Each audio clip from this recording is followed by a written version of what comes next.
ওকে, start. আসসালামু আলাইকুম। হ্যাঁ, আমি Iqbal Hussain, institute university of Bangladesh থেকে ইংরেজি ডিপার্টমেন্ট থেকে 2013-তে অনার্স এবং 2014-তে মাস্টার্স কমপ্লিট করে বেরিয়েছি। তো আজকে অনেকদিন পর ক্যাম্পাসে আসলাম। যদিও এখানে আমি পড়াশোনা করিনি, তারপরেও যখনই ক্যাম্পাসে আসবো তখন থেকে মনটা কেমন বিক্ষুব্ধ ছিল। সকালবেলা ঘুম থেকে উঠেই তৈরি হয়ে চলে আসলাম ভার্সিটির বাসে করে, ভার্সিটিতে আসলাম।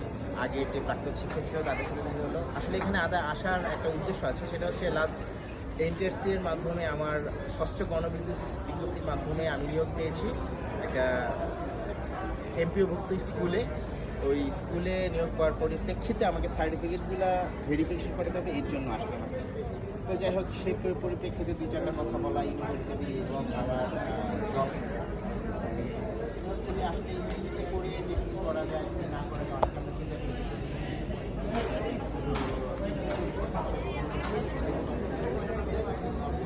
এইরকম কারণ হচ্ছে যে আমরা দেখা যাচ্ছে যে শুধু ইংরেজিতে, আমি আমারটা শেয়ার করি যে আমার প্রথম জব ছিল ব্র্যাক ব্যাংকে। আমি ব্র্যাক ব্যাংকে ছিলাম মার্কেটিংয়ে, মার্কেটিং ডিভিশনে 6 মান্থ। তারপরে আমি ব্র্যাক ব্যাংক থেকে সুইচ করে আবার চলে গেলাম আবুল খায়ের টোবাকো সেক্টরে ছিলাম, ফার্মাসিউটিক্যালসে ছিলাম, বাইং হাউসে ছিলাম।